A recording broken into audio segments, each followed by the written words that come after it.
What should you cut your XPS foam with? Hi there, Chris from Goodness Scenery. I'm going to go through all the different options you can cut XPS foam with, including all of the upsides, the downsides, and finally, at the end, something you can actually give your child to cut XPS foam with if you want them to be involved in your craft projects. Let's get into it. So I'm going to start off with the humble snap away blade, or retractable blade.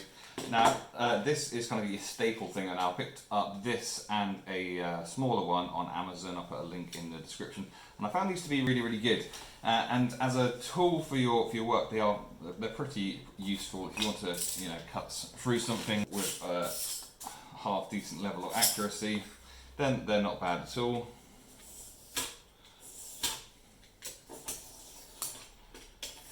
There we go. Nice clean cuts, nice and quick.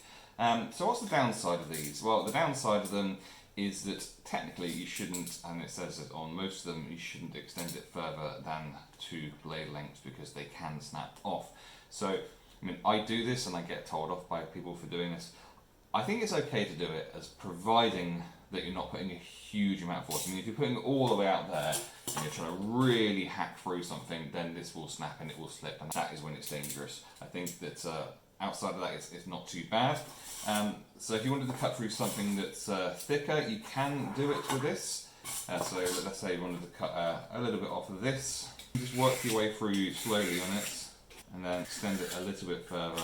Really not putting a lot of pressure, I'm letting the sharpness of the blade do the work, and very nearly through, and just a gentle like that. So, if you give us a pretty decent, nice straight cut, not really any issues with that at all. The other thing is it's difficult to do angles, but then it's difficult to do angles with most things. So if I wanted to cut a big, accurate angle, it's not so easy. Obviously, if you just want to cut down through like a 45, which is roughly that, then not too bad. So really solid staple thing, and just need to be careful with it, obviously. Then of course is the fact that you have to replace the blades, and they can go blunt, and you'll have seen in the earlier videos, I didn't realise quite how the bluntness of the blade affected the cut. So you'll see that in my earlier projects, that if the blade is blunt, then when you get through to the other side, you don't get a nice straight cut like that. It ends up kind of catching and having kind of hairs through it rather than cuts through it. But pretty solid. Next up we have the Stanley knife. So this is safer than this. There's no chance of this snapping at all. So in exactly the same way you can, as I did earlier, you can just simply line something up, a couple of passes through, and you get yourself a nice cut like that. So what's the limitation with this? Well, there is absolutely no way you can cut through anything, even 20mm foam becomes pretty thick. If I put that all the way through like that, this is 20mm foam, you can only just see the tip of the blade there. So you're using every last millimetre of the knife to try and cut through that. So this is good for 10mm foam, and they're nice and safe, they're not going to snap, but their limitations are in the thickness of the foam that you can cut through. And the thing with both of these knives is that the foam can blunt these knives surprisingly quickly, so that's another thing to consider with them. On to our first bit of tech, we have a handheld hot wire cutter. This one was, I think, £27 at the time that I got it. I'll put a link in the description of it. Now this has its upsides and its downsides. So when it comes to the immediate downsides, these you're looking at between £5 to £10 to have that, and that's gets you a lot of cutting time. This is obviously a lot more expensive, but obviously you don't.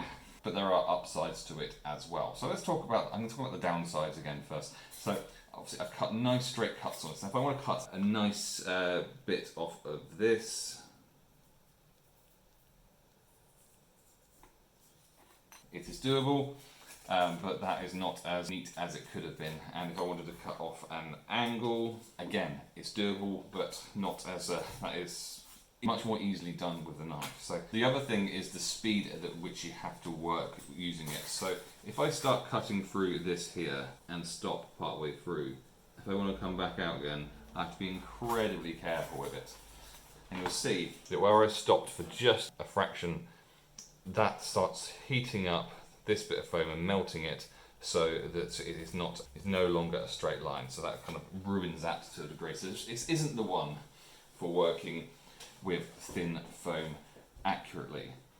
Also, when you cut through foam using this, it creates fume, so you have to work in a well-ventilated area. I've got the back door open, I'm in a nice big space, so should be okay. So if you've got a small working environment and you don't want to open the windows because it's cold outside, there comes a decision about whether that is the best thing for you. So that's a lot of downsides we're talking about. So what are the upsides? Well, the upsides are the speed at which you can work with when you're doing certain things that you want to be doing. So previously I made a 4-way modular hill for one of my boards, and it had 50mm thick foam, and I wanted a sheet that was 60 by 60 centimeters. So absolutely huge, but I wanted the edges to be rounded off and all over the place.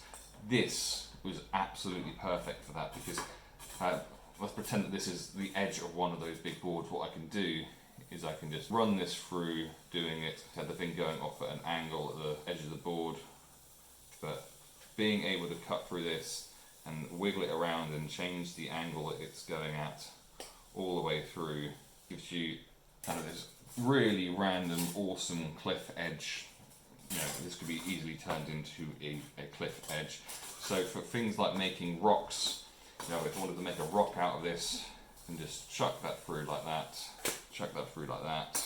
and very quickly you can start shaping a big bit of foam into what could easily be a rock. I'm not going to finish it off, but you can see how quickly that could be turned into something, whereas cutting through, it's almost impossible with that. Safety wise, it's not ideal with that, and definitely not as quick. So this definitely has its place. Previously you may have seen as well that I did make a stand for this, so it's wedged into a bit of wood, and then I used it like a table saw. So you can do more accurate work, it just requires a little bit of DIY to make a cutter, make a stand for it so that it can be used that way. So this absolutely has its place, and I do still use this a fair amount, but only with certain types of work. So onto the table hot wire cutter. Now obviously the biggest and most obvious drawback to something like this is the price. So depending where you are in the world, these can range from 80 up to £120 with currency exchange involved. So if you're a very casual creator of terrain stuff, then this probably isn't the thing for you. But if you are someone who wants to level up the stuff that you're doing, you want to be doing intricate work, you want to be doing angled work, then this is the sort of thing that you're going to have to consider. So if I want to cut multiple lengths of exactly the same size, then I can simply run this through this like this, over and over and over again, knowing that I'm going to get exactly the same size bricks every single time. If I want to work with big foam and I want to get a exact sheet of sheets of exactly the same size, I can run this through just like that. A perfectly straight line, perfectly accurate cut. So it's excellent for working with thicker foam as well. Unlike the handheld one, which they tend to have just an on or an off, there's one heat which you can set this to. You can obviously change the resistance of the wire, which changes how well it cuts. So if I turn it right down to 1 and just push this through, this creates an incredibly thin, accurate line like that. You can probably barely see the line there. And if I just leave it there, not cutting, it's barely even beginning now to do anything with it. However, if I turn this all the way up to the highest thing, you can see it smoking instantly, and I do that, the speed at which I can push through, the cut's no less accurate, but I do have to push it through that quickly, because if I push it in a bit and stop, you can see instantly it starts melting the outside like that, and all of a sudden your cut is ruined, unless you wanted to have a hole like that, which I have used in balconies and things like that. The other thing with Proxons in particular is there are jigs which you can purchase, so that if you want to make some really interesting shapes, then you can do that. So if you're fortunate enough to, clearly this is involved spending even more money, but the results you can get with it, so in no time at all, achieving a shape and an angle like that using any of the other tools requires so much calculation and so much preparation, whereas something like this from a Shifting Lands combined with a hot wire cutter, you just run it through and you have whatever shape that it is that you want. You can make your own hot wire cutters, you can buy much cheaper ones than this, and they obviously have their upsides and their downsides to the ones that you're creating yourselves or the cheaper ones that you're buying yourself as well. Anything else left to say on hot wire cutters? And I guess the other downside to having a hot wire cutter, this isn't small, even packed away, this is still as big as this, so it does require a lot more storage space than using simply a knife. But it depends what level you want to take your terrain crafting to. And finally, what is the mystery tool I have in my hands which you can safely give to your child if they want to get involved with your craft? If you guessed knit comb, then, you know, congratulations. Well done you. Now, you might think I'm completely crazy. This is something I discovered by accident. You can actually use these to cut foam with a relative degree of accuracy. Is it as good as a knife? No. Is it as good as a hot wire cutter? No. Is it basically impossible to cut yourself with this? Yes. So you can hand it to your child and they can cut some stuff for you. So let's say, I mean, you're not going to be able to do high level accuracy work. You're not going to be able to get them to cut through huge pieces of foam, like 50mm foam like that. But if you wanted to get them involved and they wanted to cut some slabs for, let's say you were slabbing an area and you wanted some exactly the same thickness or very nearly the same thickness, what you can do is you can take your ruler like this, you can take your knife and you can just create some lines for them to work to, like that. Obviously in that time you could have cut it yourself, but if you don't have children then you might not understand that, you know, they want to be involved, and it doesn't matter if it takes longer, it's doing it with them that counts. So they can then just take this and they can push down a little bit, don't really a huge amount of pressure going downwards, and slowly but surely this cuts through the foam. This is 20mm foam. And is that the most accurate cut in the world? No, it's not. Is it good enough?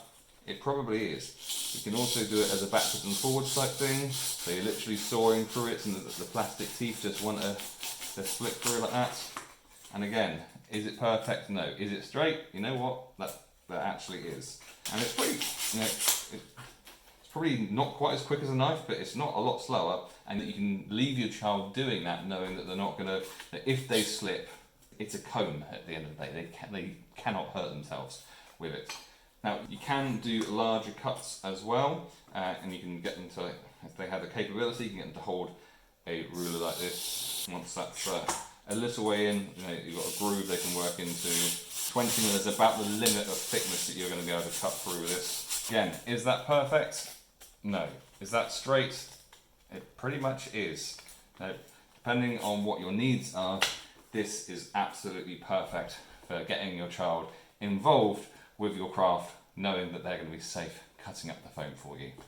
So from the humble knit comb right through up to the expensive Proxon hot wire cutter, there are multiple options for cutting your XPS foam, each with their advantages and disadvantages depending on what you're cutting and why you are, well, the purpose of your cut and the accuracy involved as well. Now all of these items, I mean, I think all of these I got through Amazon. If you want to support the channel, then you can buy these through the links below. That'll give you a small affiliate kickback and that helps support future projects.